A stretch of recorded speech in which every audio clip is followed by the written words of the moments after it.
Electrocast. This episode is brought to you by Google Chrome. You think you know a browser, but Gemini and Chrome? That's new. It can help you with practically anything on the web, like restoring a vintage motorcycle from a 50-page restoration blog, or finally break down that long article you've had open for weeks. Gemini and Chrome is here for it. Ready to make anything online make sense? There's no place like Chrome. Check responses, setup required, compatibility and availability varies, 18+. This episode is brought to you by State Farm. Listening to this podcast instead of doom scrolling? Smart move. Another smart move? Getting help from one of State Farm's 19,000 local agents when you choose to bundle home and auto. Bundling, just another way to save with the Personal Price Plan. Prices are based on rating plans that vary by state. Coverage options are selected by the customer. Availability, amount of discounts and savings, and eligibility vary by state. Hold on to your butts. We are changing the course of history as we see it. That is what Westley demands. Now this affects Iris. Iris, where are you? What you feel only matters to you. I do not entertain hypotheticals. The world as it is vexing enough. Iris, I have a tip for you. Don't take drugs! Or Whatever Movies with Westley and Iris. What up and welcome to Or Whatever Movies. I'm your co-host, Iris, and I'm here with my older brother, the Dread Pirate Roberts. You didn't go with Westley. I don't have a Princess Bride name. It's Westley. No, that's with a T. That doesn't count. I've been plagued with the T in my name by substitute teachers my entire life. Because you're so prince-like? Yes. Today we're talking a movie from 1987, introducing Robin Wright, The Princess Bride. Man. First time? No, but my favorite time. Favorite. This was my favorite viewing of The Princess Bride. I enjoyed this movie like I think most people enjoy it. Maybe I'm getting soft in my old age, but I really, really enjoyed The Princess Bride viewing. Do you remember when Wesley was on Andre's back and they were like all staggering around? Yeah. The first time I saw Princess Bride was considerably into adulthood, and the burden of expectation was like Fezzik was on my back. It came with so much adoration from Kelly Ray. It was like, she was like, I can recite this movie. I know this movie back to forward. And I was like, oh man, the pressure. Do you remember anything about The Princess Bride from the acclaimed director of Stand By Me? Rob Reiner, R.I.P. Are you asking if in our childhood, The Princess Bride was more than a blip? Right. It wasn't really in our rotation. So all that to say that I was nervous going in and feel like I didn't like it as much as I maybe should have. And so this viewing yesterday was my favorite viewing of The Princess Bride. Aww. It was critical, and I had some separation from the burden of expectation about liking it or not liking it or whatever. And I just had fun. And I'm guessing it didn't take much coaxing to get Kelly Ray to sit down and watch it with you. If by no coaxing you mean I just put it on and like she just goes with it? The girls and I just finished watching both March of the Penguins 1 and 2. And we worked our way through both of the dinosaur nature documentaries on Apple and Netflix. And we were like, what do we watch? And then Paloma was like, let's watch The Princess Bride. And I was like, what? We've been trying to get you guys to watch that forever. And you're like, no, we don't want to. Looks boring. So I was really surprised when she suggested it. Interesting. Long way of saying I may have enjoyed this more because I was watching it with my kids for the first time. Nice. Okay. But what I thought you were going to say is the inevitable. Bean was terrified. For Princess Bride, there's some hairiness, man. They go into the swamp of sorrow or whatever, and there's the ROUSs. And yeah, and I was really worried that you'd be like, Princess Bride, it's joyful or whatever, and then Bean would cower in terror. Paloma did have to leave the room during the second torture scene in the, what was it called? Not the sunken place. Pit of Despair. Pit of Despair. She had to leave the room during the second scene in the Pit of Despair.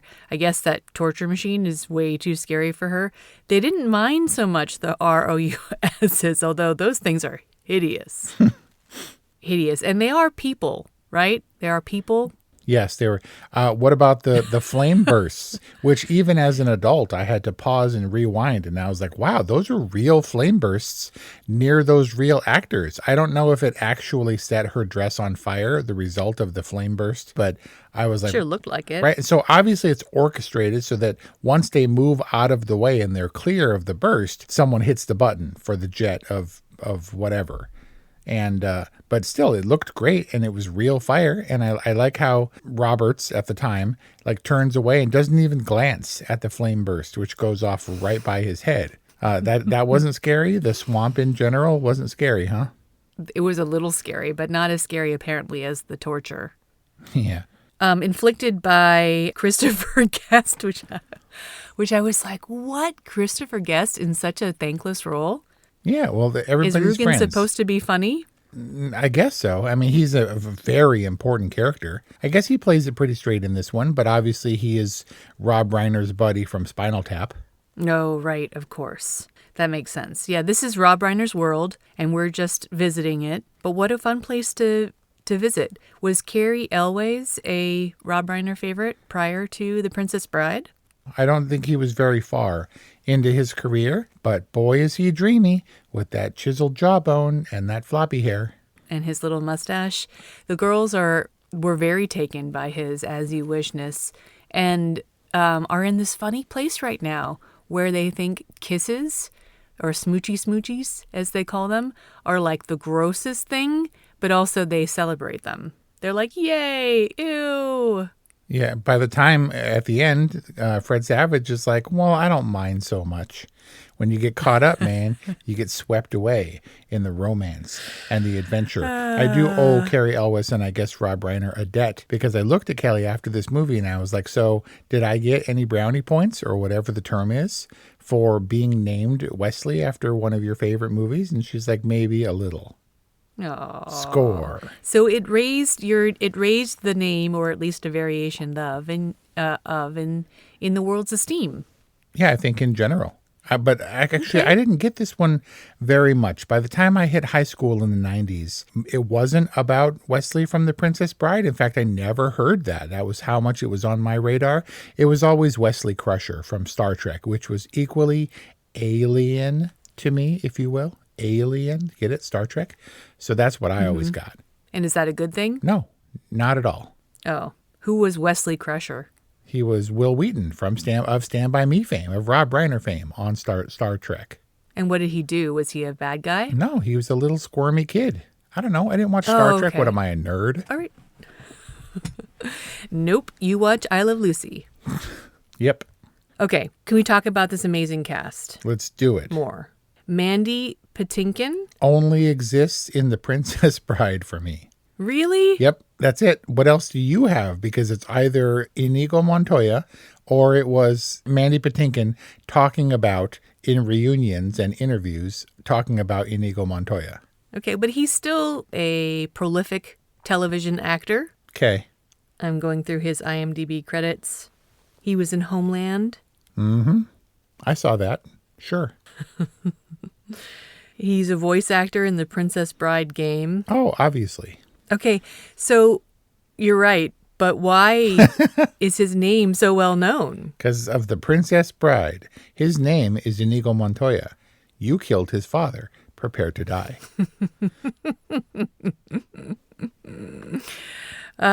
So perfectly cast in this.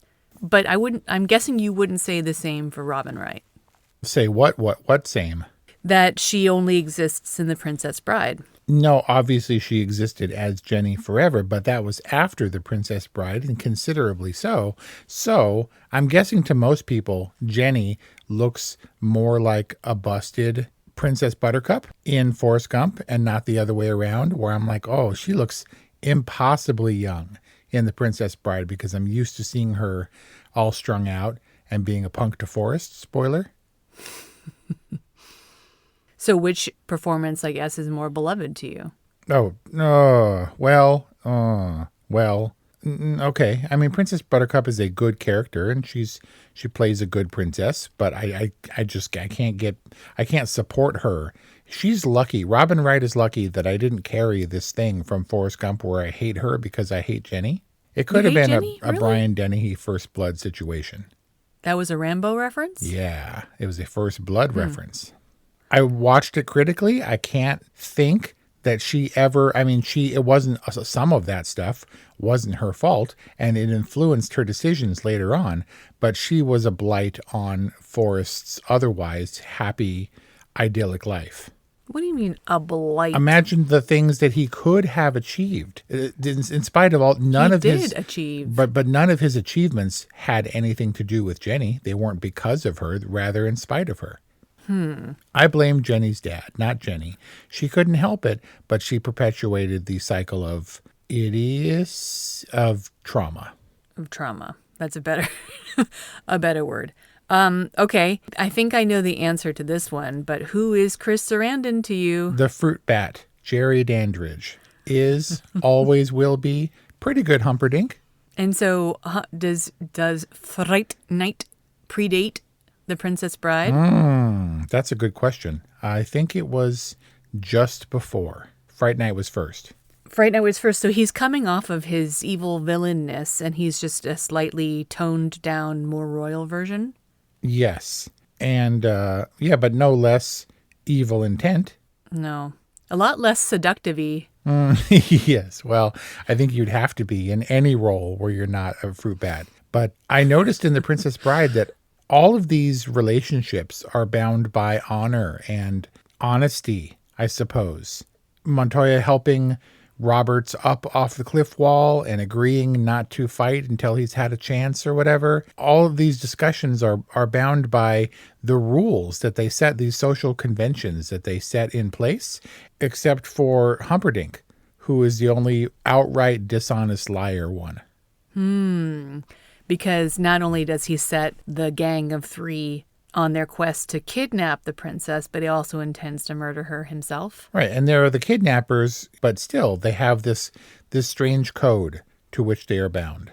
I think that's just fairy tale-ness. And isn't that kind of what Forrest Gump is? A fairy tale of sorts? A modern, urban, or not even suburban, like a country fairy tale? Yeah.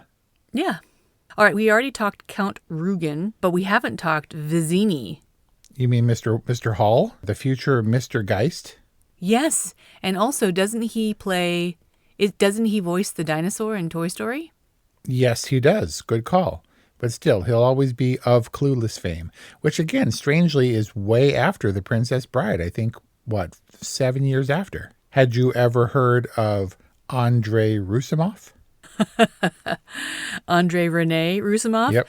Yes, we discussed him in Andre the Giant. Wait, what was it called? Andre the Giant. Or orwhatevermovies.com or wherever you get podcasts. Real quick about Vizzini and Wallace Shawn. Yep. I just wanted to say that it might seem really obvious, but I do not think that means what you think it means until this screening. You didn't get that? Inconceivable. No.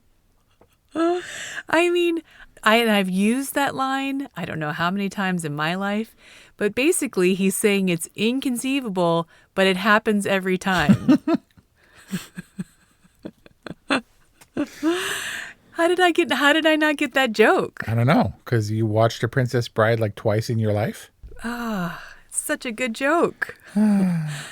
Fred Savage, possibly your favorite actor of the 90s. Fred Savage holds a special place because huge Wonder Years fan. I can't deny that. But there's also this weird thing where I track when a movie is, how old it is, how close it was to my life in some ways, because I look at Fred Savage's age. That dude is literally a week off of my age or something. Almost exactly my age. So if I look at Fred Savage and he's a little baby, I'm like, oh, that's how old I was when this movie came out. What did you like about the Wonder Years? It was a little bit before my time. The whole point was that it discussed a bygone era. In the case of Fred Savage's life, the wonder year, the years when everything was full of wonder and big things were happening, but he was just a kid living his relatively small suburban life. But it was a time of upheaval and civil rights in Vietnam and how that affects suburban families and stuff. The Wonder Years was very important. It spoke of a bygone era of innocence, at least for the Fred Savage character. So contrasted by Age of Innocence contrasted by a world of chaos. Right. And because Mom liked it and stuff. I'm surprised that The Princess Bride wasn't more on our radar because Columbo sure was. Speaking of what Mom watched, Dad, all about Columbo. Yeah. He put it on, and we'd watch Columbo, and I'd be trying to figure out the mystery, they were pretty dense. And obviously, Columbo was well ahead of it, but Dad would always be like, look at his eye. You see his eye? You see the eye? Because I think Peter Falk has a fake eye. Oh. Really? Sorry, Peter Falk, may you rest in peace. Maybe Columbo just had a weird eye. Oh. Like Steve Carell style? I thought it was a Sammy Davis Jr. thing where Peter Falk actually had a false eye that they would turn away from the camera and stuff. So when he turns back to his grandson and says, as you wish, then that's the good eye and the other eye is in shadow. Unconfirmed.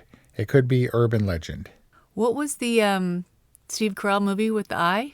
There was the Holdovers with the weird... Oh, that's what I meant. Like Paul Giamatti eye. I just thought it was Paul Giamatti eye. Paul Giamatti with an eye. Yep. That's it. We've run the gamut except for one major face, totally obscured, I think, in The Princess Bride. Another Rob Reiner favorite, of course, the amazing Billy Crystal. In fact, maybe the late, great Rob Reiner's best friend.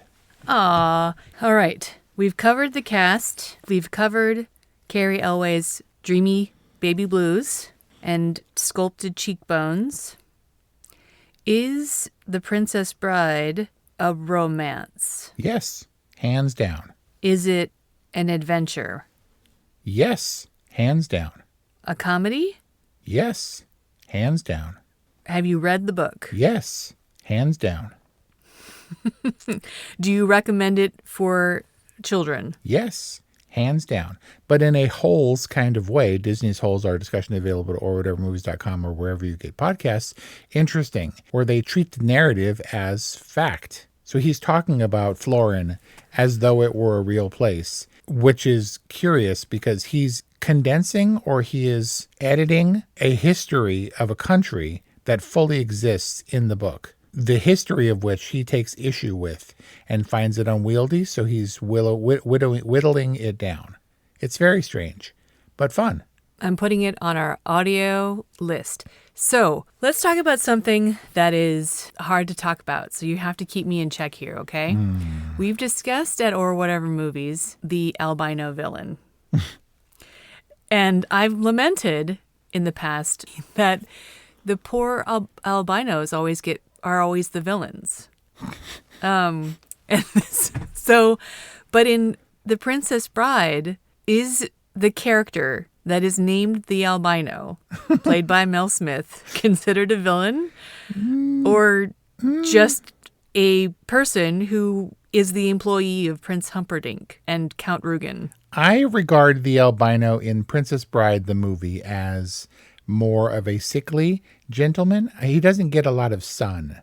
He's got those weird growths all over his mouth and stuff. I think he is. He's a henchman and he's credited as such. But regardless, he's definitely credited as the albino. Yep. Yes, it has been a problem. It's just because they represent well on screen as being unusual looking, kind of striking, probably faced some discrimination or some teasing or whatever because of the way they looked, and it fostered their evil personality. I'm going to argue that albinos are far from the most discriminated group in The Princess Bride. Who's more discriminated against? Man, if you have Spaniards? No, and it's not Greenland, and it's not never started a land war in Asia, or that Australia is entirely peopled by criminals. Excellent. No, I'm going to go. There's a long list. If you have a speech impediment, The Princess Bride the Florin is not where you want to live. At the top of the list are those with speech impediments. Wow. But marriage and all that stuff.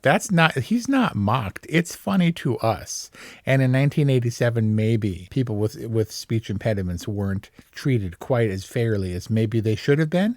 That said, I understood every one of the speech impediment lines, including like Wallace Shawn had a light lisp, even though when I say inconceivable, I always lisp it, right? But he doesn't. Wallace Shawn says inconceivable every time with a hard C and not a lisp soft C. And so that was interesting. But there were lots of speech impediments and speech things in this movie, but I still understood all of them way more than I understood almost anything Andre the Giant said in this movie. I mean, that's a pretty heavy accent. Could his very heavy accent be considered a speech impediment? See, I didn't say it, you did. I'm just saying it's more than the accent. It's more than an accent. Please do your Andre the Giant impression. Here now, impromptu. Anybody want a peanut? He has acromegaly, dude. The giant is a giant. What are you going to do? But he also has a heavy French accent and didn't talk a whole lot. But obviously in wrestling, when he did speak, it was much more grand and theatrical. So when he just speaks conversationally, I'm like, what did he say? Fezzik is like Fenster in The Usual Suspects here. A flim good. 50 for real. And him in the back. Hello. So good. What? What did you say? Poor the impressive clergyman. When I watched The Princess Bride, I wasn't like, oh man, the albino's a bad guy again. And I don't think the albinos have been relegated to this role of villain so much so that albino is a pejorative. Nobody's like, we prefer to be called pale individuals, right? Nobody cares, right? Yet. I'm just saying hackles are up and people are sensitive. Yeah. We prefer pigment challenged. Okay, we need to just stop talking about this.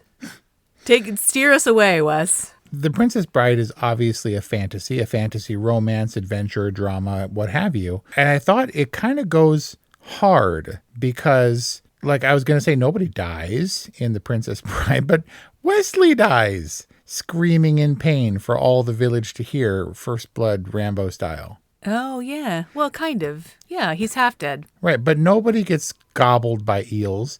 Nobody gets torn apart. Rugen dies, but Rugen wholly deserves to die. From the very outset, we knew that Rugen was going to die, so at least as soon as we realized that it was him with the 6 fingers. And I remembered Westley dying and being dead and floppy for way too much of this movie. It actually turns out it's probably less than 5 minutes of screen time before he can actually get up and seems to be prepared to fight Humperdinck. But whatever. But did you think that Vizzini, when he keels over after the iocane powder face-off, that Vizzini was actually dead? Like he is fully dead. No, I guess I never thought about it because it's off screen. But iocane is a poison, right? And if you don't have the antidote or immunity, then yeah, he dies. And so right. Humperdinck shows up, and he is the ultimate tracker. Retracing the footsteps, and he knows what went down between Roberts and Montoya. And then when he comes upon Vizzini and the iocane powder poison exchange, he's still there and he's dead. And I'm like, man, Vizzini really did die. Yeah, he does. It's interesting to me that the fact that in this movie, when people die, and in fact, Rugen and Montoya are covered in blood during their duel at the end, it just always seems funny. That, Vizzini actually died in that scene. It wasn't just a cute exchange. There's no on-screen last gasps of death. Maybe that's why, and maybe it's because all the right people in this allegory die. So, do you remember a movie which we will not call by name? Do you remember when a character says, "I need you. If I hurt you again, I'll die"? You only brought it up like half a dozen times in our discussion of Say Anything during Cameron Crowe Month. It's a spoiler. Don't even say what character it is. Do you remember when her love returns after 5 years and then she doesn't believe him because he's play acting for some reason as the Dread Pirate Roberts? So Buttercup... And not for some reason, for very calculated, important reasons. For what? It's just the two of them. Did he have to pretend like he was going to backhand her across the face? For whom was he play acting? Why was he keeping up the pretense? Why does Thomas Crown pose for those pictures with his surrogate daughter? Because it's all a game, love. It's just a game?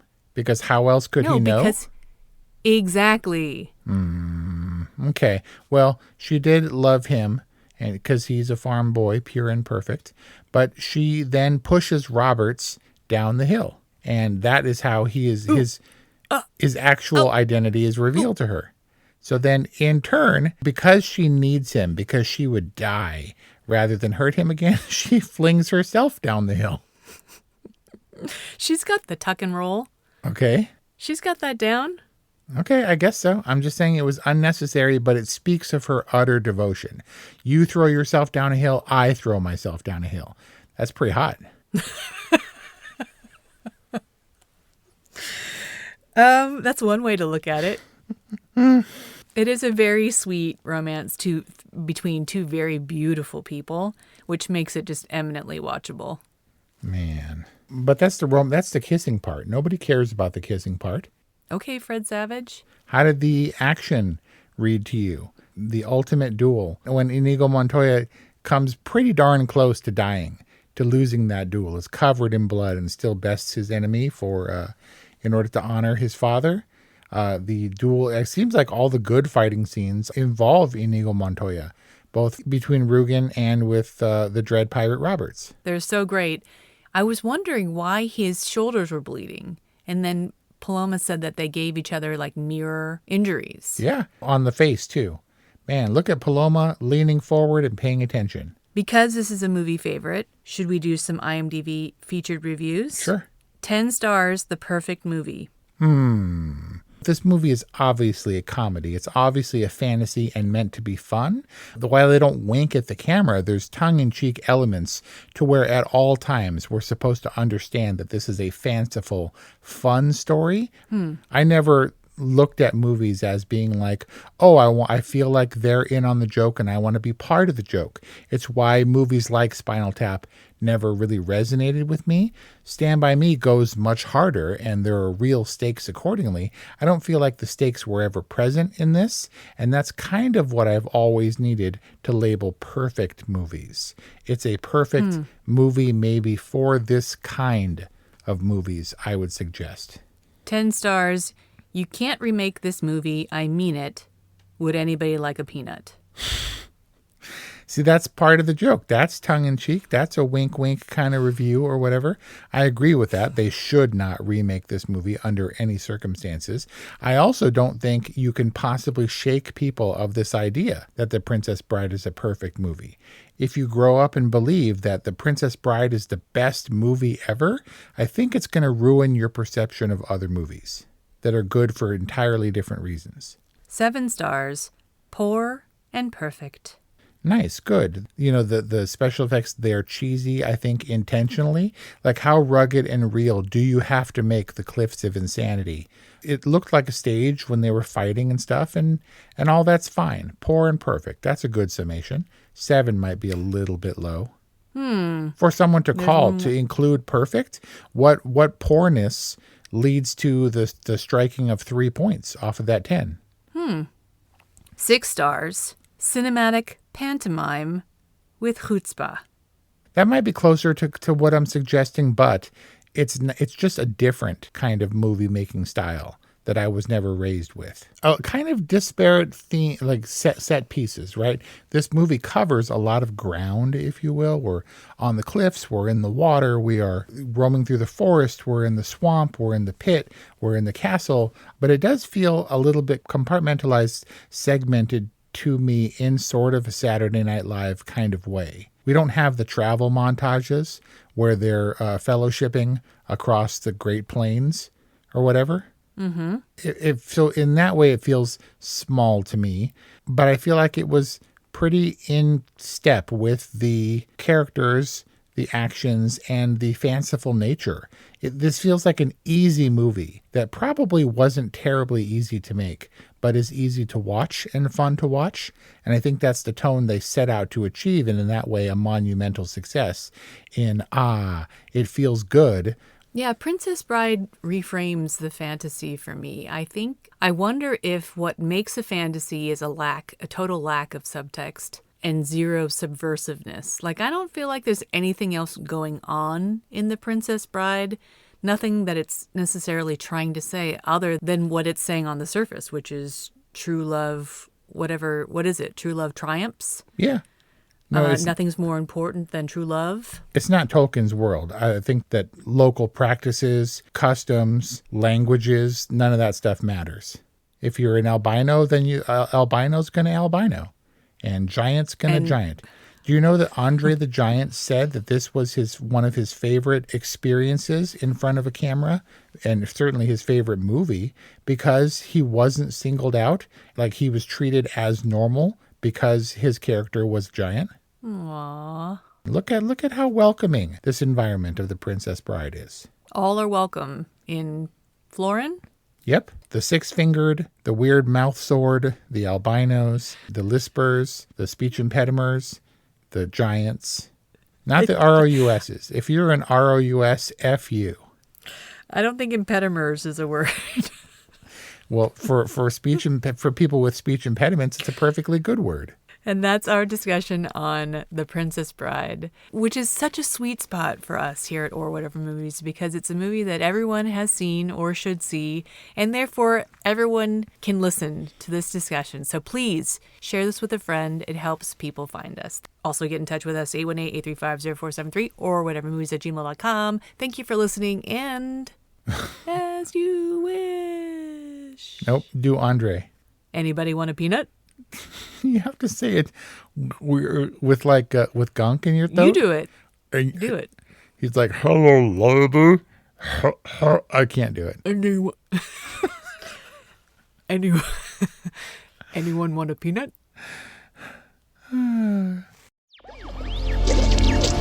Electric acid.